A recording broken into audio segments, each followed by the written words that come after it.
আজকে আপনাদের শুধু ইরানের নয়, সারা বিশ্বেরই সবচেয়ে নিখুঁত একটা অস্ত্রের গল্প শোনাবো, নিখুঁত একটা ক্ষেপণাস্ত্রের গল্প শোনাবো, যেটাকে বিশ্বের বিভিন্ন দেশ বিভিন্ন নামে ডাকে।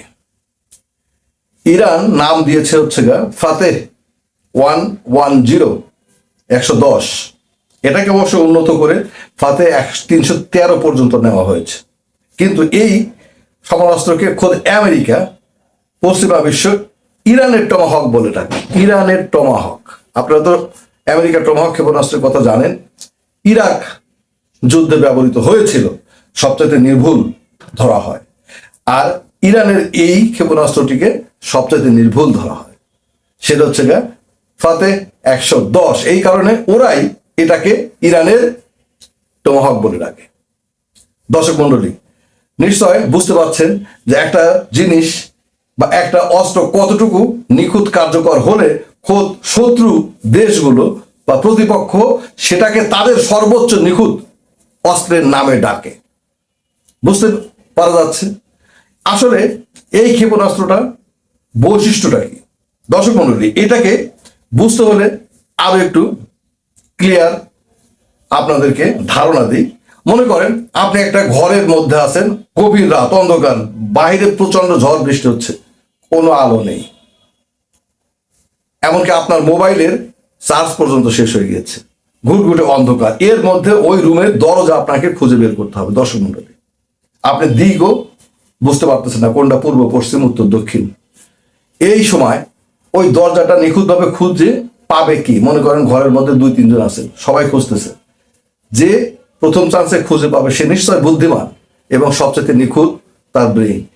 এই টমাহক আর এই ফাতেহ 110, এই দুইটা ক্ষেপণাস্ত্রকে ওই ধরনের বুদ্ধিমান মানুষের সাথে তুলনা করা হয়।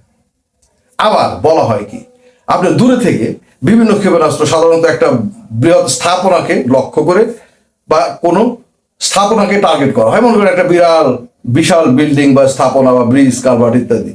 আর এই টমাহক এবং ফাতেহ 110 এইটাকে বলা হয় কি, যে আপনি বিল্ডিং নয়, আপনি কোনো বিল্ডিং এর জানালা টার্গেট করতেছেন, মনে করছেন জানালার ভিতর দিয়ে আপনি একটা বল ছুঁড়ে মারবেন অনেক দূর থেকে। এইভাবে টার্গেট করে আপনি বল ছুঁড়ে মারতেছেন, যে যার বলটা ওই জানালা ভেদ করে রুমের মধ্যে ঢুকতে পারবে সে তাহলে কত নিখুঁত, কতটুকু নিখুঁত। বলা হচ্ছে এই টমাহক এবং ফাতেহ 110 হচ্ছে ওই টাইপের, আপনার মনে করেন নিখুঁত, যারা স্থাপনাকে টার্গেট করে না, স্থাপনার নির্দিষ্ট পয়েন্টকে টার্গেট করে, যে পয়েন্টে আঘাত করতে হবে সেই পয়েন্টকে টার্গেট করে এবং সেখানে আঘাত করতে সক্ষম। দর্শক মন্ডলী, এই হচ্ছে অবস্থা। বলা হয় যে কোনো ক্ষেপণাস্ত্র রাস্তার উপরে মারলে রাস্তা ধ্বংস হয়, আর টমাহক বা এই ফাতেহ ক্ষেপণাস্ত্র রাস্তার উপরে একটা গাড়ি বা একটা ট্রাক বা একটা মানুষকে টার্গেট করে মারলে সেই টার্গেটেই সে আঘাত করতে পারে। এর সর্বোচ্চ বিচ্যুতি সেটা 10 মিটারের নিচে। মানে আপনি একটা জায়গায় টার্গেট করছেন, সেই টার্গেটে যত ভুলভাবেই সেটা উৎক্ষেপণ করা হোক না কেন বা যত ভুলভাবেই সেটা ছাড়া হোক না কেন, সেটা আসলে 10 মিটারের বেশি বিচ্যুতি হয় না, 10 মিটারের মধ্যে আঘাত করে। এই হচ্ছে টমাহক এবং তবে এই টমাহক এবং ফাতেহ 110 এই দুইটা ক্ষেপণাস্ত্র কিন্তু দুই ধরনের, একটা ক্রুজ ক্ষেপণাস্ত্র আর একটা ব্যালিস্টিক ক্ষেপণাস্ত্র। দর্শক মন্ডলীর, এই ক্রুজ ক্ষেপণাস্ত্র এবং ব্যালিস্টিক ক্ষেপণাস্ত্র এটার পার্থক্যটা অবশ্যই আমি আর একটা ভিডিওতে তুলে ধরবো। ক্রুজ ক্ষেপণাস্ত্র এক কথায় যদি বলি তাহলে এটার গতি কম, কিন্তু এটা নিচ দিয়ে বিমানের মতো করে উড়ে যায়, উড়ে গিয়ে বিভিন্ন দিক দিয়ে উড়ে, মানে ফাঁক ফোকর দিয়ে উড়ে গিয়ে টার্গেটে আঘাত করে। এই কারণে এটা নির্ভুলতা বেশি। এটা হচ্ছে ক্রুজ ক্ষেপণাস্ত্র এবং এটা রাডারকে ফাঁকি দেয়, কেন রাডারের আওতার নিচ দিয়ে এটা উড়ে যায়। এই হচ্ছে অবস্থা। আর ব্যালিস্টিক ক্ষেপণাস্ত্র ঠিক তার উল্টা। ব্যালিস্টিক ক্ষেপণাস্ত্র হচ্ছে গতি দিয়া, দ্রুত গতি এবং এটা নিচ দিয়ে না, এটা উপর থেকে আসে। প্রথমে এটা উৎক্ষেপণ করা হয় আকাশের দিকে, আকাশের মানে এটার একটা সর্বোচ্চ সীমা আছে 500-700 কিলোমিটার গিয়ে তারপরে এটা নিচের দিকে টার্গেটকে লক্ষ্য করে নামা শুরু করে।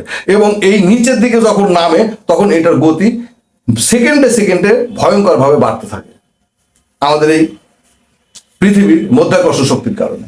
এবং লাস্টের দিকে এসে টার্গেটে আঘাত করার আগে যে গতিটা পায় সেটা ভয়ঙ্কর গতি, যে কারণে রাডার এটা মানে চিহ্নিত করতে পারলে ওটাকে ধ্বংস করার ক্ষেত্রে সে সিদ্ধান্ত নিতে ওটা গিয়ে আঘাত করে। এই জন্যই ব্যালিস্টিক ক্ষেপণাস্ত্র বলা হয় সবচাইতে ভয়ঙ্কর। এবং এটার আঘাতের বা এটা ধ্বংস ক্ষমতাও অনেক বেশি। ক্রুজ ক্ষেপণাস্ত্র চাইতে ব্যালিস্টিক ক্ষেপণাস্ত্রের ধ্বংসের পরিধিটা অনেক বেশি।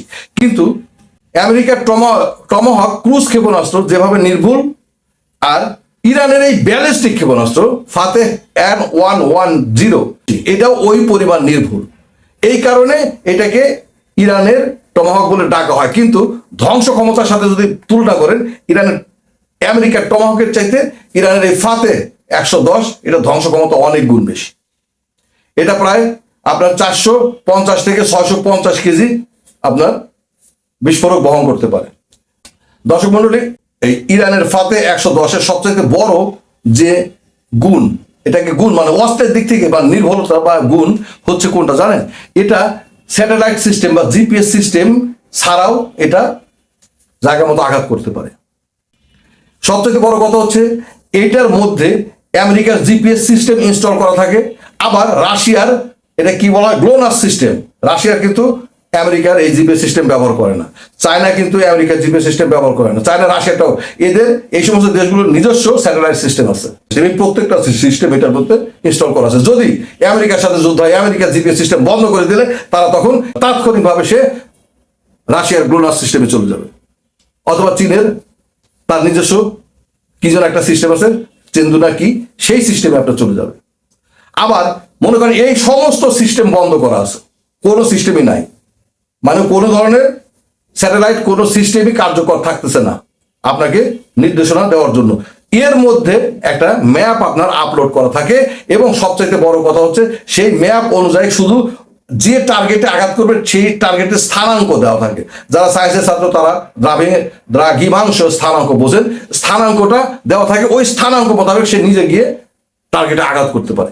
প্লাস এটা নির্ভরতা কেন বেশি, এটা আর একটা জিনিস বোঝা, মানে জাস্ট একটু আপনাদেরকে বোঝার জন্য ক্লিয়ার করে বলি। মনে করেন আপনার বন্ধু আপনাকে কোনো রেস্টুরেন্টে ইফতারের দাওয়াত করেছে, আপনি রেস্টুরেন্টে আগে কখনো যাননি, আপনাকে সেই রেস্টুরেন্টের ঠিকানাটা দিয়ে দিয়েছে এবং রেস্টুরেন্টটা চেনার জন্য রেস্টুরেন্টের আশেপাশে দু একটা গুরুত্বপূর্ণ বিল্ডিং এর নাম আপনার বলে দিয়েছে। যেমন অমক ব্যাংকের পাশে বা অমক মার্কেটের পাশে এই রেস্টুরেন্টটা, এইরকম আপনার বলা আছে, ঠিক আছে। এই ক্ষেপণাস্ত্রটা ফাতেহ 110 এটা কি করে, জাস্ট টার্গেটের দিকে ছুটে যাওয়ার প্রায় 10 থেকে 12 কিলোমিটার আগে থেকে এটার একটা আপনার কি বলে ক্যামেরা আছে, সেই ক্যামেরাটা অন হয়ে যায় 10 থেকে 12 কিলোমিটার আগে।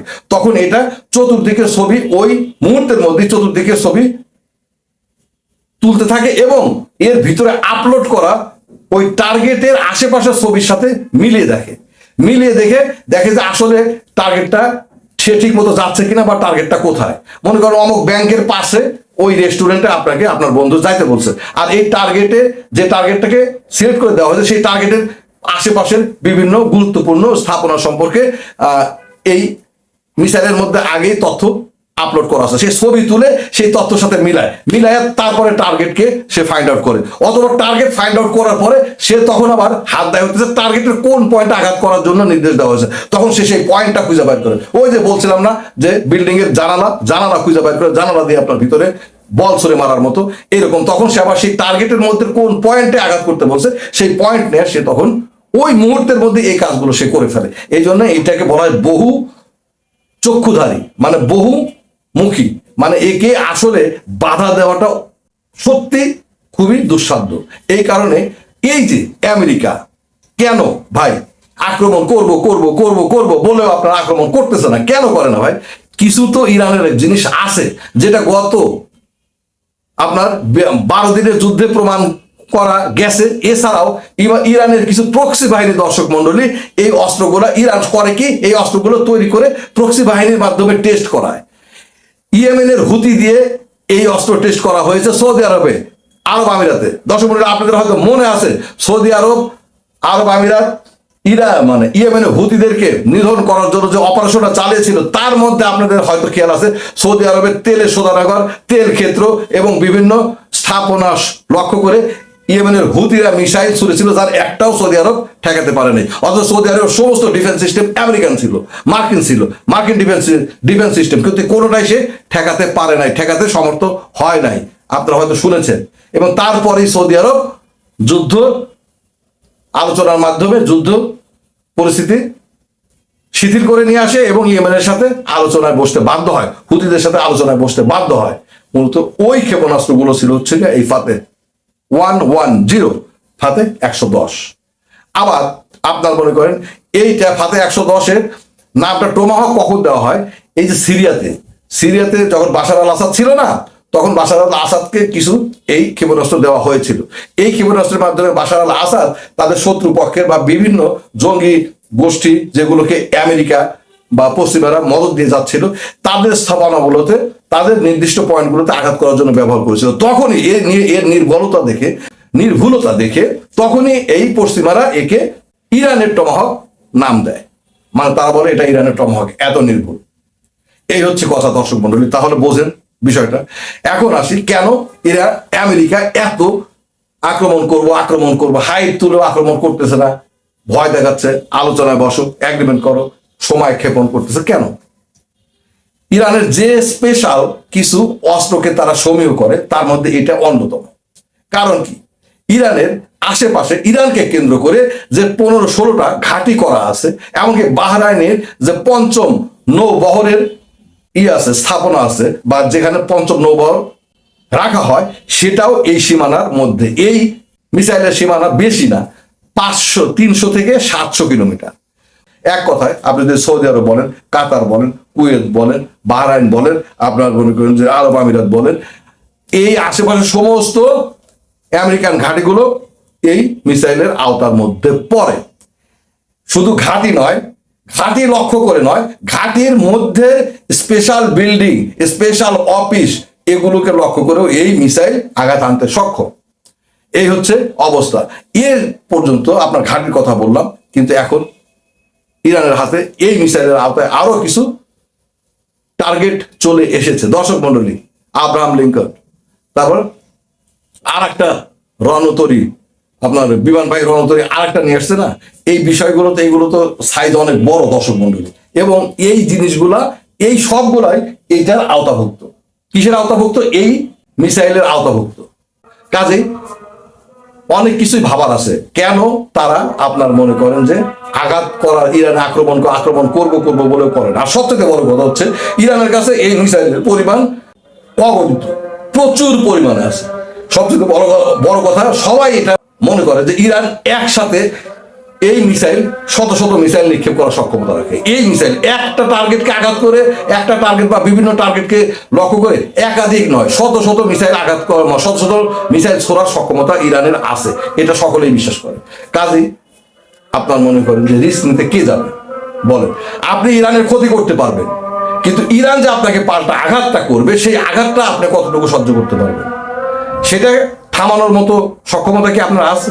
অবশ্যই আপনার এয়ার ডিফেন্স সিস্টেম ইরানের চাইতে অনেক উন্নত, আপনি ঠেকাতে পারবেন। কিন্তু কথা হচ্ছে একটা, আপনার এয়ার ডিফেন্স সিস্টেমের ঠেকানোর সক্ষমতা আছে 40টা, 30টা, 25টা, 20টা, সর্বোচ্চ 70টা একসাথে। কিন্তু আপনি যেখানে একসাথে 150, 200, 300 ক্ষেপণাস্ত্র চলে আসতেছে, আপনি তখন কি করবেন? আর সবথেকে বড় কথা হচ্ছে এটা হচ্ছে ব্যালিস্টিক ক্ষেপণাস্ত্র। এটাকে আপনি চিহ্নিত করতে পারলেও ঠেকানো অসম্ভব। কারণ হচ্ছে এটা সর্বোচ্চ আপনার 7 মিনিটের মধ্যে এটা টার্গেটে আঘাত করে, 5 মিনিটের মধ্যে টার্গেটে আঘাত করে। আপনি তো ক্ষেপণাস্ত্র উৎক্ষেপণের সাথে সাথে এটাকে টার্গেট করতে পারতেছেন। যখন আপনার সীমানার মধ্যে আসতেছে, ততক্ষণে আপনি এটাকে টার্গেট করতে এটা জায়গা মতো গিয়ে আঘাত করে ফেলে। এটাই তো ব্যালিস্টিক ক্ষেপণাস্ত্র। এটা শব্দের গতি 3 থেকে 4 গুণ গতিতে এটা আঘাত করে। 3500 থেকে 5000 কিলোমিটার পার আওয়ার এই স্পিডে এসে এটা টার্গেটে আঘাত করে।